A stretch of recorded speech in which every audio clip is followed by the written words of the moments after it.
Today we're going to learn about a third type of transformation called a rotation. So far you've learned about translations, which are shifts of a shape across a coordinate plane, and reflections, which results in the mirror image of a shape on the opposite side of either the x or y axis.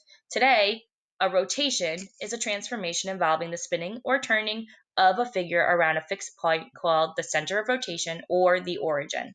Center of rotation can also be called the origin. In 8th grade, you are only required to rotate around the origin. In higher level math, you'll learn how to rotate around any other point on a coordinate plane, which is much more challenging. To rotate a figure 180 degrees, you're going to change both signs of the original coordinate. So I'm going to try the first two examples with you. Let's start by graphing sine. S is at -3, +1. Be sure to label each point as you're graphing.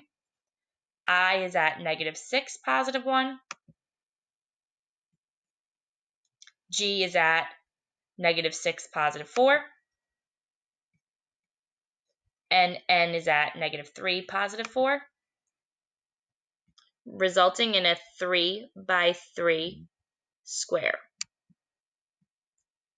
Now, if we use the rule, we can rewrite sine prime, S prime, changing both signs like the rule says, is going to be +3, -1. I prime is going to be +6, -1. G prime is going to be +6, -4. And N prime is going to be +3, -4. So we can go ahead and graph that. +3, -1 is here. +6, -1 is here. +6, -4 here. And +3, -4 is here. Resulting in a congruent square that has been turned upside down in the opposite quadrant than we originally started in. So remember quadrant rules. We have this is the first quadrant, this is the second quadrant, this is the third quadrant, and this is the fourth quadrant. Whenever you rotate 180 degrees, your shape is going to be turned upside down in the opposite quadrant. So anything that's in the second quadrant and is rotated 180 degrees will also always land in the fourth quadrant. Anything that is graphed in the first quadrant and rotated 180 degrees will always land in the third quadrant, and the opposite will work as well. So if I started in the fourth quadrant and rotated 180 degrees, I'd land in the second upside down. If I started in the third and rotated 180 degrees, I'd land in the first upside down.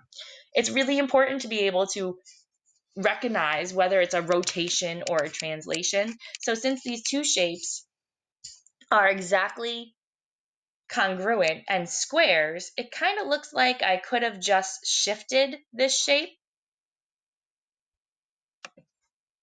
by shifting it 9 right and down 5, okay, by doing a translation. But if I were to shift N or translate N 9 right and down 5, it would land on I. So this is clearly not a translation. It has to be a rotation because my shape that I originally started with is now upside down. And you need to be able to recognize things like that. So let's go ahead and take a look at example number 2. Okay, so we're going to start by graphing ONE, which is a triangle. So we have O at -3, +4.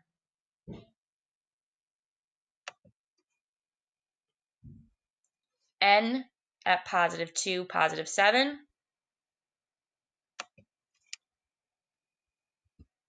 And E at +4, +2.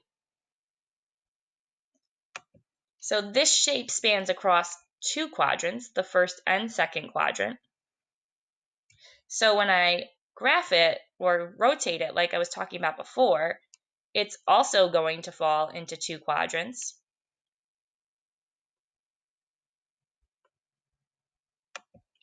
But each letter will be in the opposite quadrant that it is in right now. So since the O is right now in the second quadrant, when we rotate it, it should be in the fourth quadrant. Since the E is in the first quadrant, when we rotate it, it should be in the third quadrant. Since the N is in the first quadrant, when we rotate it, it should also be in the third quadrant. So I'm going to start by rewriting my coordinates using the rule of changing both signs when rotating 180 degrees. So we have O prime is now going to be positive 3, negative 4. N prime is now going to be negative 2, negative 7. And E prime is going to be negative 4, negative 2. So we can go ahead and graph those points. Positive 3, negative 4 is here for O prime. Negative 2, negative 7 is here for N prime. And negative 4, negative 2 is here for E prime.